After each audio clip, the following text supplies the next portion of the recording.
करुणामय भगवान द्वारिकाधीश दिव्य रुक्मिणी जी के महल में, रुक्मिणी जी के पलंग में विराजमान हैं। रुक्मिणी जी स्वयं अपने कर कमल से पंखा कर रहे हैं। बड़ा सुंदर शोभा है। महालक्ष्मी रुक्मिणी जी पंखा कर रही, अखिल ब्रह्मांडों के स्वामी द्वारिकाधीश भगवान पलंग पर विराजमान है। सुंदर मोतियों की लड़ियों की झालरें लटक रही, मणियों की दीपक जगमगा रहे हैं, बेला चमेली के फूलों से सजाया गया है, महा महक रहा है, सुंदर इत्र छिड़का गया है। चंद्रमा की सी कांति उस महल के अंदर हो रही स्वाभाविक। और उद्यान में पारिजात वृक्ष विराजमान है, जिसकी शीतल मंद वायु सुगंध लेकर के प्रभु की सेवा कर रही है। चारों ओर धूप जैसी सुगंध। ऐसे महल में दुग्ध के फेन के समान कोमल उज्जवल बिछौने पर भगवान श्री कृष्ण विराजमान है। रुक्मिणी जी त्रिलोकी पति भगवान श्री कृष्ण की सेवा कर रहे हैं। श्री रुक्मिणी जी चंवर डुलाते हैं, कभी पंखा डुलाते हैं, ऐसे सेवा कर रहे हैं। रुक्मिणी जी के कर कमलों में जड़ाऊ अंगूठियां, कंगन, चंवर शोभा पा रहा है। भगवान के श्रीमुख की शोभा देख करके एकटक आनंद में मगन है। जब भगवान मुस्कुरा देते हैं तो रुक्मिणी जी का हृदय आनंद से भर जाता है। रुक्मिणी जी अलौकिक रूप लावण्यवती महालक्ष्मी ही तो है। जब भगवान को देखा कि सर्व सच्चिदानंद में लीला मनुष्य रूप धारण करते हैं, तो आप भी शरीर धारण किया रुक्मिणी रूप में। भगवान श्री कृष्ण ने देखा रुक्मिणी जी बहुत आनंदित, पंखा जला तो कहा, राजपुत्री सीता भूपैर लोकपाल विभूति भी महानुभाव स्त्री मद भी रूपौर दाद बलोर जितई। राजकुमारी पुत्र हो चुके हैं प्रद्युम्न जी आज। भगवान देखो कितनी जोर की मजाक कर रहे हैं रुक्मिणी जी से। कहा, राजकुमारी बड़े बड़े नरपति जिनके पास लोकपालों के समान ऐश्वर्य और संपत्ति है, जो बड़े महानुभाव हैं, श्रीमान हैं, सुंदरता, उदारता और बल में भी बहुत आगे बढ़े हुए हैं, वो सब तुमसे विवाह करना चाहते थे। तुम्हारे पिता और भाई भी उन्हीं के साथ तुम्हारा विवाह करना चाहते थे। यहां तक कि वाग्दान भी हो गया था विवाह का। शिशुपाल आदि बड़े बड़े वीरों को जो कामोन्मत्त होकर तुम्हारे याचक बन रहे थे, तुमने उन सब राजाओं को छोड़ दिया और मेरे जैसे व्यक्ति को, जो किसी प्रकार तुम्हारे समान नहीं है, तुमने अपना पति स्वीकार किया। ऐसा तुमने क्यों किया? सुंदरी, तुमको पता होगा कि हम जरासंध से भयभीत होकर समुद्र की शरण में द्वारिकापुरी बनाई। बड़े बड़े बलवान हमसे वैर रखते हैं, और तुमको यह भी पता होगा कि मैं राज सिंहासन पर नहीं बैठ सकता। महाराज ययाति ने शाप दिया था महाराज यदु को, जब कहा अपनी जवानी दो, तो बोले जवानी का प्रयोग माता के साथ कभी नहीं दे सकता। तो उन्होंने कहा कि मैं तुम्हें शाप देता हूं कि तुम्हारे वंश में राज सिंहासन का अधिकारी नहीं। हम लोग राज सिंहासन के भी अधिकार से वंचित हैं। और सुंदरी, हम किस मार्ग के अनुयायी हैं, हमारा कौन सा मार्ग है, ये लोगों को अच्छी तरह मालूम भी नहीं। और हम लोग लौकिक व्यवहार का ठीक ठीक पालन नहीं करते, और हम स्त्रियों को अनुनय विनय के द्वारा रिझाना भी नहीं जानते। रुक्मिणी जी पंखा झल रही। और देखो, जो स्त्रियां हमारे जैसे पुरुषों का अनुसरण करते हैं, उनको क्लेश ही क्लेश भोगना पड़ता है। सुंदरी, हम तो अकिंचन है, ना हमारे पास कुछ था, ना है, न रहेगा। ऐसे अकिंचन लोगों से प्रेम भी वही करते हैं जो अकिंचन होते हैं। यही कारण है कि जो अपने को सुखी धनी मानने वाले लोग हैं, वो हमारी सेवा या हमसे प्रेम नहीं करते। तो आपको चाहिए था कि थोड़ा सोच समझ के विवाह की बात करती। अरे जिसके पास धन है, कुल है, ऐश्वर्य है, सौंदर्य है, आय है, समान है, उससे विवाह मित्रता की जाती है। जो अपने से श्रेष्ठ हो या छोटा हो, उससे विवाह नहीं करना चाहिए। धन संपत्ति, आय, कुल, इसमें समानता होनी चाहिए। राजकुमारी, हमें लगता है कि तुम जल्दीबाजी में ऐसा कर लिए, अदूरदर्शिता के कारण इन बातों का विचार नहीं किया, और बिना जाने बूझे भिक्षुकों से हमारी प्रशंसा सुनकर मुझ गुणहीन को पति रूप में वर्ण कर लिया। रुक्मिणी जी को तो होश उड़ जा रहे कि बोल क्या रहे प्रभु। देखो, एक बात तुम्हें बताए, अभी कुछ बिगड़ा नहीं। बिगड़ा नहीं? महाराज यार कैसी मजाक करते हो, लड़का बच्चा हो गया, कह रहे कुछ बिगड़ा नहीं। कह रहे अभी कुछ बिगड़ा नहीं है। तुम देखो अपने अनुरूप कोई वर्ण कर लो, हम सहयोग करेंगे आपका। तुम्हारी इस लोक की परलोक की सारी अभिलाषाएं पूर्ण हो जाएंगी, आप केवल वर्ण करो, अब बताओ कौन। और सुंदरी तुम तो जानती ही हो कि शिशुपाल, साल्व, जरासंध, दंतवक्त्र आदि बड़े बड़े नरपति, तुम्हारा बड़ा भाई रुक्मी भी हमसे द्वेष करता है। ये सब बड़े बलवान कभी हमारा मंगल कर सकते हैं। तुम कोई दूसरा पुरुष वर्ण कर लो और ये परलोक में सब सहयोग हम करेंगे, सब, अभी कुछ बिगड़ा नहीं आपका। अच्छा, तो आप सोच सकती हो कि मैंने अपहरण क्यों किया आपका? मैंने इन दुष्टों का मान मर्दन करने के लिए अपहरण किया, और कोई कारण नहीं था, और कोई कारण नहीं था। निश्चय हम उदासीन है, हमको न स्त्री, न पुत्र, न संतान, न वस्तु, न धन, इनसे हमें कोई मतलब नहीं। ये देह गे इन सबसे हम अलग हैं। देखो हम तुम्हें बताएं, हम पूर्ण काम है, कृतकृत्य हैं, आत्माराम है, हमको किसी की जरूरत नहीं। रुक्मिणी जी से, रुक्मिणी देवी तो पंखा कहीं और गया, आप मूर्छित हो गई। ऐसा प्रभु बोल रहे, प्रभु कभी असत्य नहीं बोलते, एक भी शब्द मजाक में भी बोल रहे तो परम सत्य बोल रहे, सुन लेना भी। रुक्मिणी जी उसकी व्याख्या करेंगी। श्री सुखदेव जी कहते हैं, परीक्षित, रुक्मिणी जी ये सुनकर के तो होश उड़ गए उनके कि ऐसा क्यों प्रभु ने किया। तो श्री सुखदेव जी कहते हैं, हर समय भगवान रुक्मिणी जी के महल में अधिक रहते थे, तो इनको थोड़ा गर्व था। उस गर्व की शांति के लिए भगवान ये बोले। जब रुक्मिणी जी ने अपने परम प्रीतम त्रिलोकेश्वर भगवान द्वारिकाधीश की अपनी वाणी सुनी, जो पहले सोचा भी नहीं था कभी, कह रहे अभी कुछ बिगड़ा नहीं, अपने अनुरूप वर वर्ण कर लो, हम तो आत्माराम है, हमें किसी की जरूरत नहीं।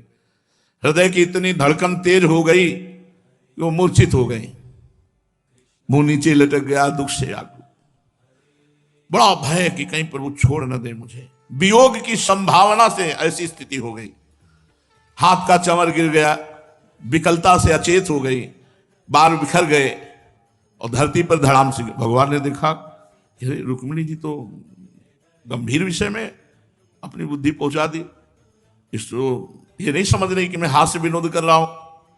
भगवान करुणा में तुरंत उठे, चतुर्भुज द्वारिकाधीश, और भूमि पे गिरी हुई रुक्मिणी जी को उठाया, फिर शीतल जल पीतांबर से मुख पोछा, आसन पर लेटाकर अपने कर कमल से, अब आप संवर कर रहे हैं, पंखा कर रहे हैं महाराज।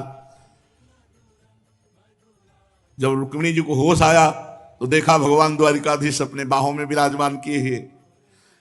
भगवान श्री कृष्ण तो समस्त विद्याओं के आचार्य हैं, समझाने बुझाने में तो वैसे भी बहुत प्रवीण हैं। भगवान श्री कृष्ण का, राजकुमारी बुरा मान गई तुम, देखो मुझसे रूठना नहीं, मैं जानता हूं कि तुम एकमात्र मेरे परायण हो, तुम मेरी प्राण प्रिय हो। मैं तो ये हंसी मजाक कर रहा था कि इसके बाद तुम गुस्सा होकर कैसे बोलोगी, तुम तो मूर्छित हो गई। मैं देखना चाहता था कि तुम्हारे ओठ कैसे गुस्सा से फड़कते हो, फिर तुम क्या क्या बोलती हो, तुम तो मूर्छित हो गई। हम देखना चाहते थे कैसे तुम्हारी भौं चढ़ती है और कैसे तुम हमसे उत्तर देती हो। परम प्रिय राजकुमारी, हम जैसे गृहस्थों के लिए तो आप जैसे, अब वो तो मतलब चतुर शिरोमणि है ना, यही सुख की घड़ियां है कि थोड़ा 4 मिनट 10 मिनट हंसी मजाक कर लिया, तुम इसको इतने गंभीरता से ले लिए। जब भगवान ने कहा मैं मजाक कर रहा था, तब रुक्मिणी जी को चेतना आई कि हो ये परिहास। अब उनके हृदय में ये जो भय भर गया था कि भगवान मुझे छोड़ रहे हैं, ये जाता रहा।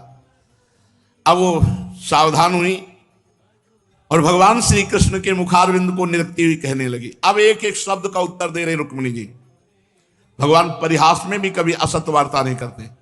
रुक्मिणी जी ने कहा, कमल नयन, आपका यह कहना ठीक है कि ऐश्वर्य आदि समस्त गुणों से युक्त अनंत भगवान के अनुरूप मैं नहीं हूं। आपने कहा कि मैं आपके अनुरूप पति नहीं हूं, तो यह बात आप बिल्कुल सत्य कह रहे हैं, क्योंकि मैं आपके अनुरूप नहीं हूं। आप कहां समस्त ऐश्वर्य, ज्ञान, वैराग्य सबसे समुद्र हैं आप, और मैं आपके अनुरूप नहीं हूं। मैं कभी आपकी समानता नहीं कर सकती। कहां आप अपनी अखंड महिमा में स्थित तीनों गुणों के स्वामी ब्रह्मादि देवताओं से सेवित आप भगवान, और कहां 3 गुणों के अनुसार स्वभाव रखने वाली गुणमयी मैं प्रकृति। मेरी सेवा के लिए मेरी कामना करके पीछे भटकने वाले तो अज्ञानी लोग ही होते हैं प्रभु। लक्ष्मी जी कह रही, मेरी सेवा कामनाओं के पीछे भटकने वाले, मेरे पीछे भटकने वाले अज्ञानी लोग ही होते हैं।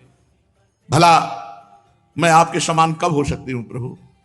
स्वामी, वो आपका ये कहना भी ठीक है कि राजाओं के भय से समुद्र में आज छिपे हैं, परंतु राजा शब्द का अर्थ पृथ्वी के राजा नहीं, 3 गुण, सतोगुण, रजोगुण, तमोगुण, और आप समुद्रीय नहीं, अंतःकरण, तीनों गुणों से परे होकर अंतःकरण में आप छुपे हुए विराजमान हैं सबके, जो संतों की अनुभूति में आते हैं आप।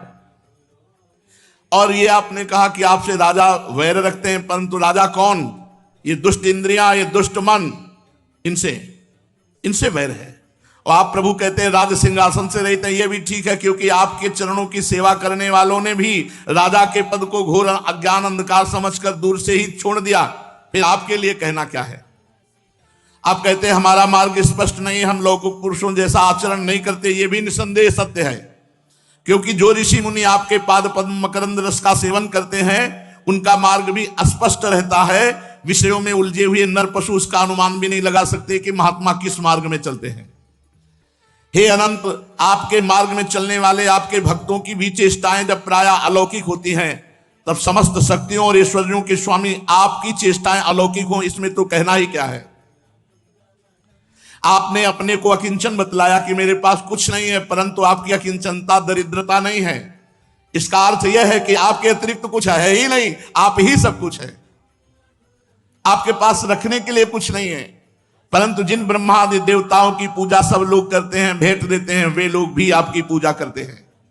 आप उनके प्यारे हैं और वे आपके प्यारे हैं। आपका यह कहना भी सर्वथा उचित है कि धनाढ्य लोग मेरा भजन नहीं करते। तो जो लोग अपनी धनाढ्यता के अभिमान से अंधे हो रहे हैं और इंद्रियों को तृप्त करने में लगे हैं, वे ना तो आपका भजन सेवन करते हो, ना ये जानते हैं कि मृत्यु के रूप में उनके सिर पर आप सवार हैं। पता नहीं किस समय मृत्यु आ जाए, बस उसी धन भोग में लगे हुए हैं। जगत में जीव के लिए जितने भी वांछनीय पदार्थ हैं, धर्म अर्थ काम मोक्ष, उन सब के रूप में आप ही प्रकट हैं। आप समस्त वृत्तियों, प्रवृत्तियों, साधनों, सिद्धियों और साध्यों के फलस्वरूप हैं। विचारशील पुरुष आपको प्राप्त करने के लिए सब कुछ छोड़ देते हैं। हे भगवान, उन्हीं विवेकी पुरुषों का आपके साथ संबंध होना चाहिए। जो लोग स्त्री पुरुष के सहवास से प्राप्त होने वाले सुख और दुखों के वशीभूत हैं, वो कदापि आपका दर्शन और संबंध प्राप्त करने के योग्य नहीं है। यह ठीक है कि भिक्षुकों ने आपकी प्रशंसा हमें सुनाई, परंतु किन भिक्षुकों ने? उन परम शांत सन्यासी महात्माओं ने आपकी महिमा और प्रभाव का वर्णन किया, जिन्होंने अपराधी से अपराधी व्यक्ति को भी दंड ना देने का निश्चय कर लिया है। मैंने अदूरदर्शिता से नहीं, इस बात को समझते हुए आपको पति रूप में वर्णन किया है कि आप सारे जगत के आत्मा हैं और अपने प्रेमियों को आत्मदान करते हैं। मैंने जानबूझकर उन ब्रह्मा और देवराज इंद्र आदि का भी इसलिए परित्याग कर दिया है कि आपकी भौहों के इशारे से पैदा होने वाला काल अपने वेग से उनकी आशा अभिलाषाओं पर पानी फेर देता है। फिर प्रभु, इन जिन राजाओं की बात की, शिशुपाल, दंतवक्त्र, जरासंध, ये सब क्या है? आर्यपुत्र, आपकी ये बात किसी प्रकार युक्ति संगत मालूम नहीं होती कि आप राजाओं से भयभीत होकर समुद्र में आ बसे हैं, क्योंकि केवल आपने सारंग धनुष टंकार से मेरे विवाह के समय आए हुए समस्त राजाओं को भगाकर अपने चरणों में समर्पित मुझ दासी को उसी प्रकार हरण कर लिया, जैसे सिंह अपनी कर्कश ध्वनि से वन पशुओं को भगाकर अपना भाग ले आवे। कमल नयन, आप कैसे कहते हैं कि जो मेरा अनुसरण करता है उसे दुख भोगना पड़ता है? प्राचीन काल के अंग, पृथु, भरत, ययाति, गयादि जो बड़े बड़े राजेश्वर अपना अपना एक छत्र साम्राज्य छोड़कर आपको पाने की अभिलाषा से तपस्या करने वन में चले गए, क्या वे आपके मार्ग का अनुसरण करके कष्ट उठा रहे हैं? आप कहते हैं कि तुम और किसी राजकुमार का वर्ण कर लो। भगवान, आप समस्त गुणों के एकमात्र आश्रय हैं। बड़े बड़े संत आपके चरण कमलों की सुगंध का बखान करते रहते हैं। आपके चरणों का आश्रय लेने मात्र से संसार के पाप ताप नष्ट हो जाते हैं। मैं सर्वदा आपके चरणों में ही निवास करती हूं। फिर आप बतलाइए, स्वार्थ या परमार्थ को जानने वाली कौन सी ऐसी स्त्री होगी जो आपको छोड़कर किसी और पुरुष का वर्ण करे? प्रभु, ये जितने पुरुष है सब मृत्यु, रोग, जन्म, जरादि भयों से युक्त है। कोई भी बुद्धिमान इनका वर्ण नहीं करेगा। प्रभु, आप सारे जगत के एकमात्र स्वामी हैं। आप ही इस लोक और परलोक में समस्त आशाओं को पूर्ण करने वाले एवं आत्मा हैं। मैंने जानबूझकर समझ करके खूब कि आप अनुरूप वर्ण हैं इसलिए वर्ण किया है। ऐसे नहीं कि भिक्षुक सन्यासियों की बात सुनकर मुझे अपने कर्मों के अनुसार, देखो बहुत सुंदर बात है, मुझे अपने कर्मों के अनुसार विभिन्न योनियों में भटकना पड़े इसकी मुझे कोई परवाह नहीं, पर मेरी एकमात्र अभिलाषा है कि मैं सदा अपना भजन करने वालों का, मिथ्या संसार भ्रम निवृत्त करने वाले, उन्हें अपना स्वरूप दे डालने वाले आपके चरणों की शरण में रहूं, चाहे जहां जन्मूं। हे अच्युत, हे शत्रुसूदन, ये संसारी आदमी गधों के समान घर का बोझा ढोने वाले, बैलों के समान गृहस्थी के व्यापारों में जुटे हुए, स्वान के समान तिरस्कार सहने वाले, बिलाव के समान कृपण हिंसक, क्रीत दासों के समान स्त्री से बिके हुए ये शिशुपाल आदि राजा लोग जिन्हें वर्ण करने के लिए आप मुझे संकेत किया, वो किसी अभागिनी स्त्री के पति होंगे, जिनके कानों में देवाधिदेव महादेव भगवान शंकर, ब्रह्मा आदि देवेश्वरों की सभा में गाए जाने वाली आपकी लीला कथा ने प्रवेश नहीं किया, उन अभागिनी स्त्रियों के पति होंगे। ये मनुष्य शरीर अगर है और भगवत चर्चा, भगवान नाम नहीं है, तो जीते जी मुर्दा है वो। ऊपर से चमड़ी, दाढ़ी, मूछ, रोए, नख, केशों से ढका हुआ है, परंतु इस शरीर के भीतर है क्या? मांस, हड्डी, खून, कीड़े, मल, मूत्र, कफ, पित्त, वायु। वो मूढ़ स्त्री है जो आपको अपना परम प्रीतम न मानकर इन शरीरों को परम प्रीतम मानती है, वो मूढ़ है। कमल नयन, आप आत्मा राम है। मैं सुंदरी अथवा गुणवती हूं, इन बातों पर आपकी दृष्टि नहीं जाती, तो आपका यह कहना कि मैं उदासीन रहता हूं, यह स्वाभाविक सिद्ध है। फिर भी प्रभु, आपके चरण कमलों में मेरा सुदृढ़ अनुराग हो, यही मैं आपसे मांगती हूं। जब आप इस संसार की अभिवृद्धि के लिए उत्कट रजोगुण धारण करके मेरी ओर देखते हैं, तो मैं आपका परम अनुग्रह मान करके ही प्रकृति रूप में फैल जाती हूं। ये वही है, दूसरा नहीं।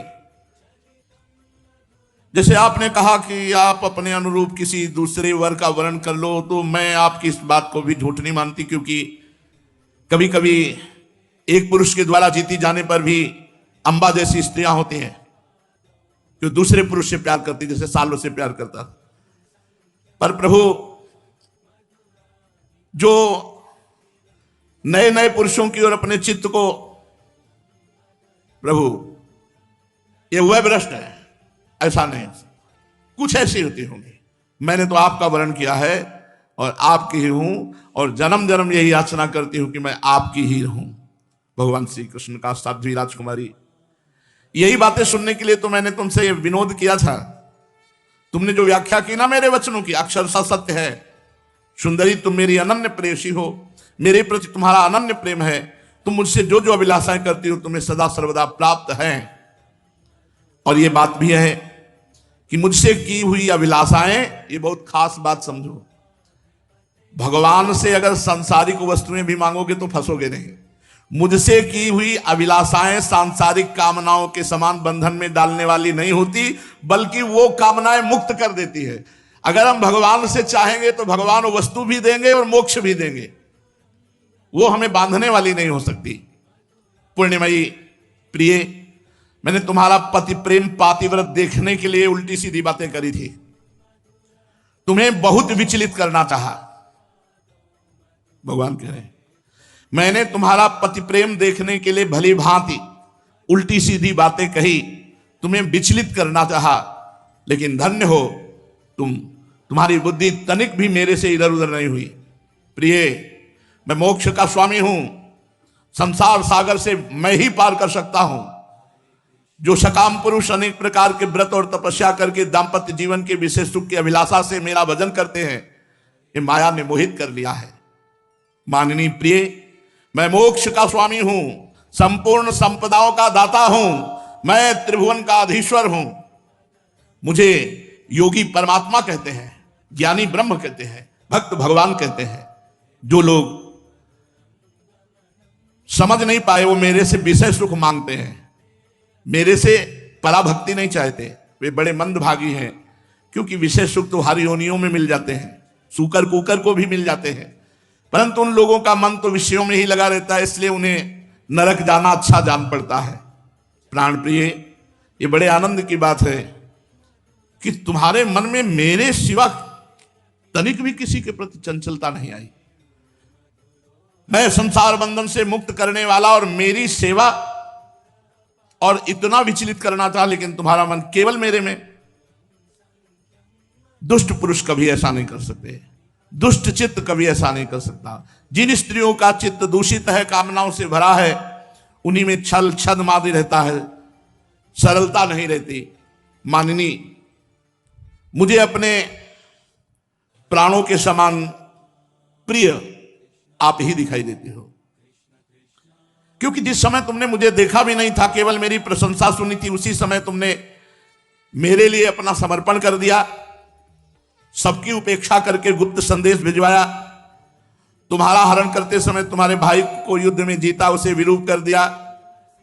और अनिरुद्ध के विवाह में तो चौसर खेलते समय बलराम जी ने रुक्मी को तो मार ही डाला, किंतु हमसे वियोग ना हो जाए इसलिए तुम सब कुछ सहती रही।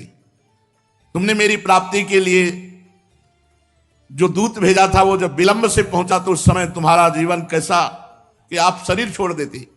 वो प्रेम भाव मुझे याद है, मैं तुम्हारे प्रेम का बदला नहीं चुका सकता। सर्वोच्च प्रेम भाव का मैं केवल वंदना करता हूं। परीक्षित जगदीश्वर भगवान श्री कृष्ण आत्माराम हैं, मनुष्य की सी लीला करते हुए और श्री रुक्मिणी जी से ऐसी वार्ता की। प्रत्येक 16,108 8 पट रानियां, 16,100 रानियां, 10-10 पुत्र उत्पन्न किए भगवान ने, 10 पुत्र। अब आप ये सकल सृष्टि उन्हीं के संकल्प की, तो 10 पुत्र कोई बड़ी बात है? हम सब उन्हीं के तो प्रकट किए हुए हैं। संकल्प मात्र से अनंत ब्रह्मांडों का सृजन, और सब भगवान के समान बलशाली, ऐसे पुत्र प्रकट किए। राधा वल्लभ लाल की जय।